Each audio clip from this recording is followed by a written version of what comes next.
What's up, Raider Nation? So,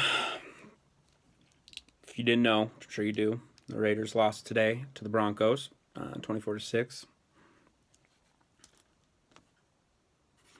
I don't know. It was frustrating. Probably the most frustrating game of the year, and that includes Kansas City.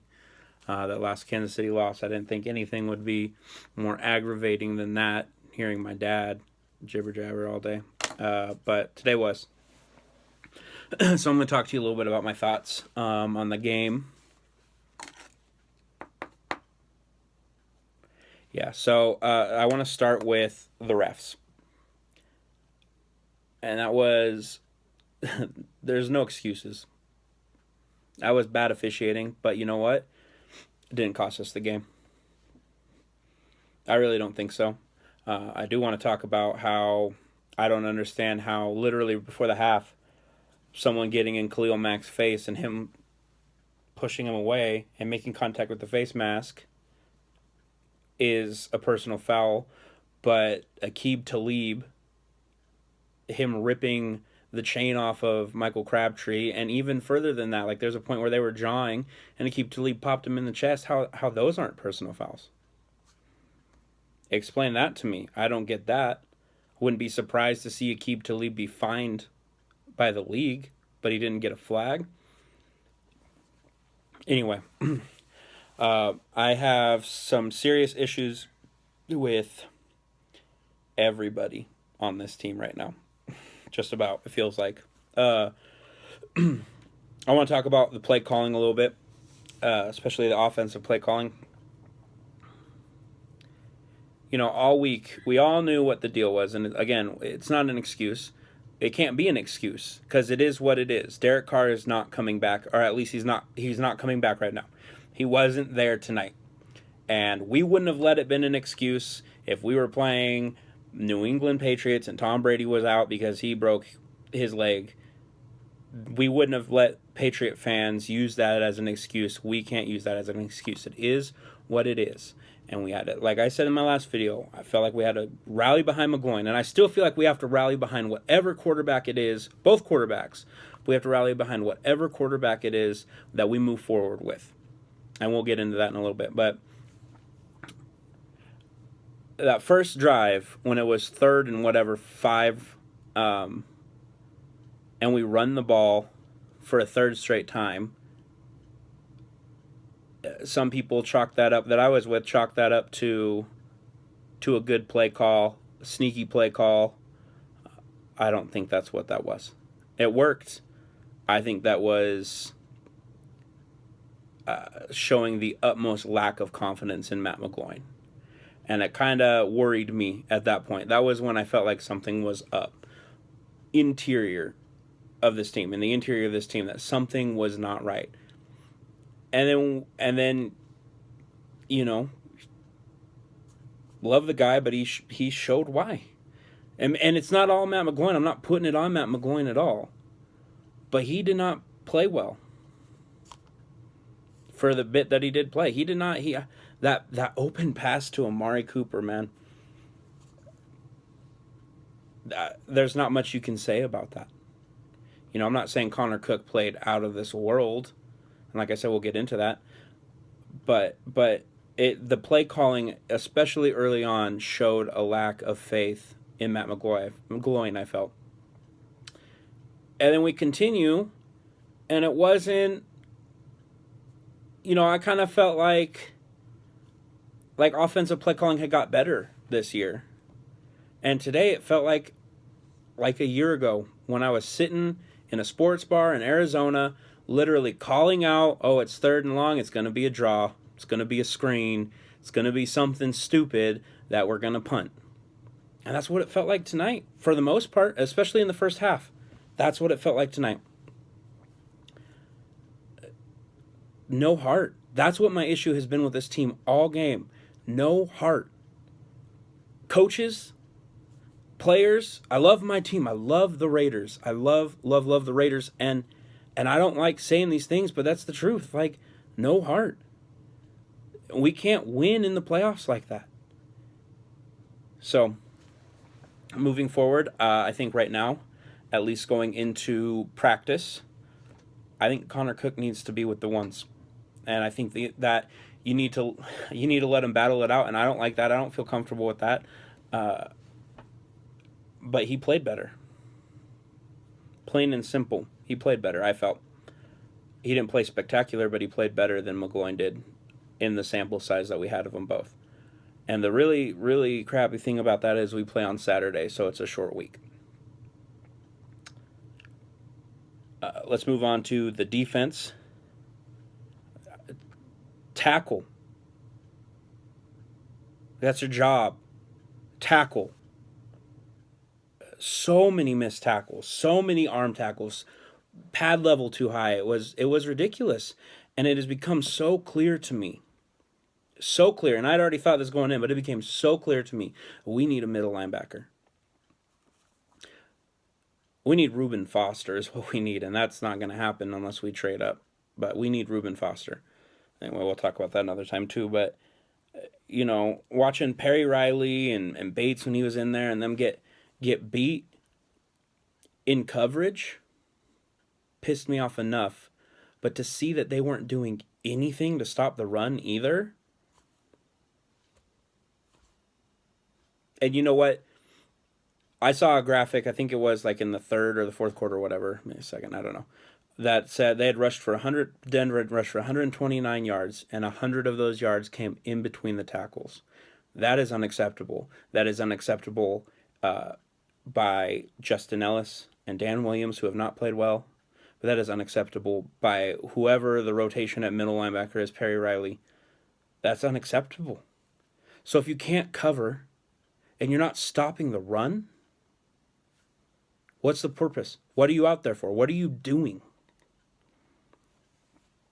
So I'll get into more of scouting. I'm going to start scouting and breaking down film, and I'll talk to you guys more about what I think.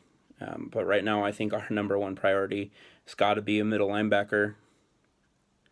And, I'll talk about Justin Ellis and Dan Williams, but I think that our number two priority has got to be a corner because not good. They're just not good. They're good at times. Sean Smith especially, like we've died. It's not anything you guys don't already know and haven't heard 100 times. Sean Smith is not good. Free safety. I mean, I know Reggie Nelson is a Pro Bowler, and I respect his 5 interceptions or whatever it was. But he leaves so much to be desired that, and he's old. I just think we need to. We're gonna have to move in a different direction eventually soon anyway. But I just feel like I'm not giving up on him right now. But it's the defense as a whole needs to be better. And Klumack and Bruce Irvin can't do everything. And you know what? Right now they're not doing anything because they're the only ones doing anything. If that makes sense, they're the only ones playing out there. So it's easy, and we saw it throughout all of Khalil Mack's career until last year, really, with us. It'd be so nice to have had Alton Smith out there, and that's another thing we'll talk about another time. But, third downs, just time after time. I felt like, especially in the first half, I felt like we did really well on defense on first and second down. And then third down, whether it was a big pass play or a penalty, you can't win games that way. We give it up, and you can't win games that way. And it's frustrating. This whole thing is, like I said, is extremely frustrating. Just like everyone else. I'm just like everyone else. I sat there all week trying to get ready, trying to get pumped up, believe in Matt McGloin, and block out the naysayers. And you hear the naysayers all week long. Oh, the Raiders are done. The Raiders aren't going to win a single game. The Raiders aren't going to win in the playoffs. The Raiders aren't going to beat Denver. The Raiders are done without Derek Carr. And I was thinking, forget that. I love that. That fuels me, and I'm a fan. Forget that. We need to go out there and just show everybody what it's about. We need to shut everybody up. And we went out there and played exactly how they said we would play.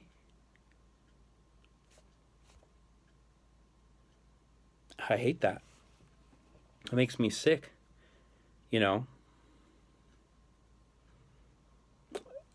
Hopefully moving forward, this was a wake-up call. And you know what? I've felt that way after every loss this season.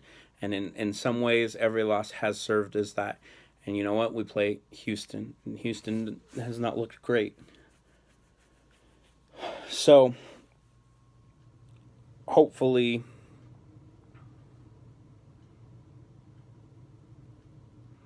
kind of at a loss for words, hopefully moving forward, we pull it together. I just felt like everyone was kind of shook out there. And you know what? In my opinion, say what you want about Brady, but tonight just goes to show Derek Carr is the MVP.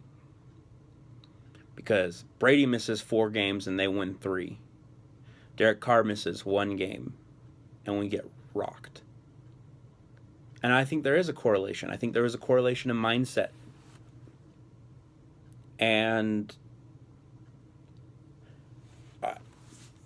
I just, I don't know. So, yeah, it's a tough night. But we gotta put it behind us, and that's all we can do. We need to play with heart. And another thing that really bugged me about tonight was that I've expressed in my last video, and I stand by my statement, I feel like Latavius Murray leaves so much to be desired at times. Sometimes when he wants to play ball, he'll play ball. He'll hit the hole hard. But it's kind of like it has to click for him. Otherwise, he's dancing. And I felt that way last year, too. I felt like we needed to take a running back, and we did. DeAndre Washington, I like DeAndre Washington. I think he's played really well. I really like DeAndre Washington. Minus tonight, they didn't. I mean, he had a couple of decent plays, but the one running back I truly wanted in last year's draft, like the one above all to me, was Devontae Booker, and that makes it just like tougher for me to sit there and be like, watching him torch us up 2 touchdowns, like a rushing touchdown. I think it was 2 rushing touchdown, and he had that screen that went, and it was like, kid's good, and he's gonna be good, and he plays for that scrub team, and it's frustrating. And then you got the fans, of course, and my favorite comeback today that I've used is I got a lot of friends who are Bronco fans, and they talking on Facebook, just win, baby. And so I'm like, if you want, you can get together with Von Miller and Trevor Siemian and Aqib Talib, and you can come sit on my couch and watch the playoffs. Because you're not in the playoffs. So why are you running your mouth? And then, like I said, my dad's a Chiefs fan, and it's just talk. And it's, if we win, guess what? If we win next week, we've won as many playoff games this season that you guys have won since 1993. So you can shut up too. So we need to pull it together. We need to figure it out. And we need to move forward.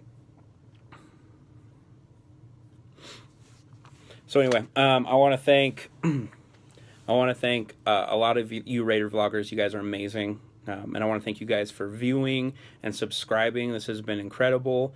Hearing from Mikey Raider and Raider Pirate and Jason, the Oakland Knight, and Raider John. I want to shout out all you guys. I want to shout out to the other Raider vloggers. I love all of you guys, Byron and Dylan and Cameron P. You guys are phenomenal. Thank you guys for the support. I don't know exactly like I said last time, I don't know exactly what this station's going to look like. I don't know what all I'm going to talk about. Or this channel, not station, I see. But I'm really happy that I'm doing this. I wish that today was a little bit better. I wish I was a little bit less jumbled in the head right now because I'm super angry. But But thanks, because this is phenomenal. I love this. So I'll be making some more videos coming soon. Maybe talk about Roger Goodell and Alden Smith, maybe, because that's a joke in and of itself. Anyway, love you, Raider Nation. Thank you for everything, and just win, baby.